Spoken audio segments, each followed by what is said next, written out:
Linda's husband died after 40 years of marriage. She was 62. Alone. Her daughter said, "Mom, try online dating. Meet someone for coffee." So she joined a senior dating site. And she met David. 14 months later, Linda had sent him $340,000. Every dollar of her retirement savings. David never existed. Linda met Tom when she was 22. 40 years of marriage. 2 kids. A life built together. Tom had a heart attack in February 2019. Gone before the ambulance arrived. Linda had $340,000 in retirement savings. House paid off. She was financially secure.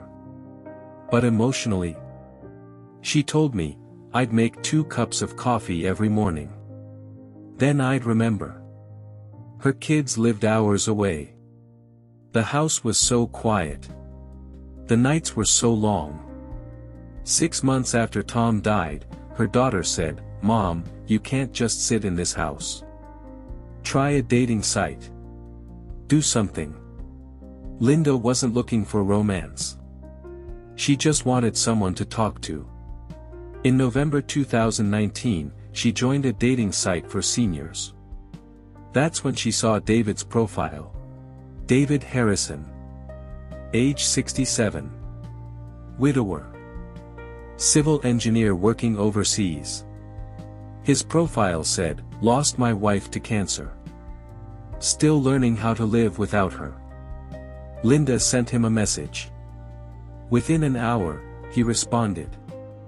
For 3 months, they talked every day. About loss. About grief. About what it's like to sleep in a bed that used to hold 2 people. David understood. He never rushed. Never pushed. He asked about her day. Remembered details. Made her laugh.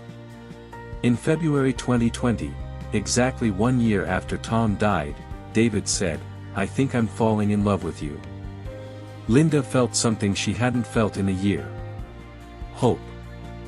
Then in March, David's messages changed. "Linda, the project here is having problems. The client isn't paying. My crew is threatening to walk. Could you loan me $15,000? Just until the client pays. 2 weeks, maximum." Linda hesitated. But David had been there for her. She wired $15,000.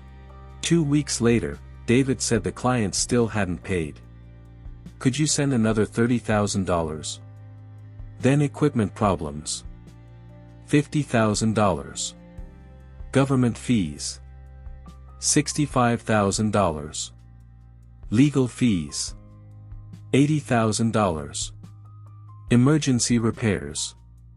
$100,000. Every time, David said, "This is the last time. Once this closes, we can finally be together." Linda told me, "I knew.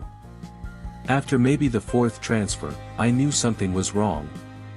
But by then, I'd already sent so much.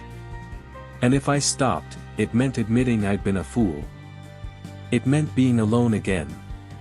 So I kept sending money. Because facing the truth was worse." Over 14 months, Linda drained her retirement account. $340,000. Every dollar she'd saved over 30 years. In December 2020, David sent a message. "The project is complete. I'm booking a flight. I'll be there in 2 weeks." Linda cried tears of relief. 2 weeks passed. David didn't come. Another message, "Problem at the airport. Need $15,000 to resolve it." Linda had nothing left to send. David went silent. 3 days later, one final message. "I'm disappointed in you, Linda." And he was gone. Linda's daughter found out 2 weeks later. She took Linda's laptop. Searched David's photo. The photo came from a real person's Facebook page. A man living in Texas. Happily married for 30 years. David Harrison didn't exist. The video calls. Pre-recorded or deepfakes. The voice messages. Sophisticated voice synthesis.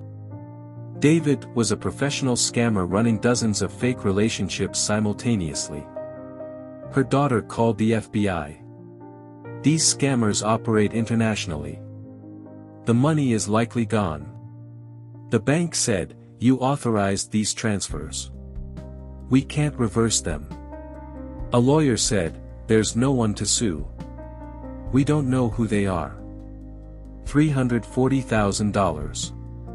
Gone. Linda had to sell her house. The house where she and Tom raised their kids. 40 years of memories. She moved in with her daughter. Lives in the guest room now. She's 66 years old with $23,000 to her name. She'll work part-time for the rest of her life. But Linda told me the money isn't even the worst part. I lost my ability to trust myself. My independence. Tom died and left me with enough to live. And I gave it all to someone who never existed. I didn't just lose money. I lost myself. Romance scams targeting people over 55 steal billions every year. Here's how they work. They target widows and divorcees on dating sites. They build relationships slowly, weeks or months, before asking for money. They're always overseas. Always have a reason they can't meet in person. The requests start small. Then escalate. And once you've sent money once, they know you'll send more. Red flags. They move off the dating site immediately. They profess love quickly. They're always working overseas. They ask for money. Ever. For any reason. If someone you've never met in person asks you for money, no matter how long you've talked, no matter how real it feels, it's a scam.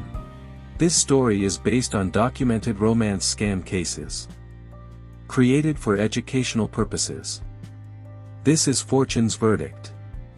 If you know someone who's dating online, especially if they're recently widowed, share this video with them. Drop a comment. Have you or someone you know been targeted by a romance scam? Subscribe for a new story every week.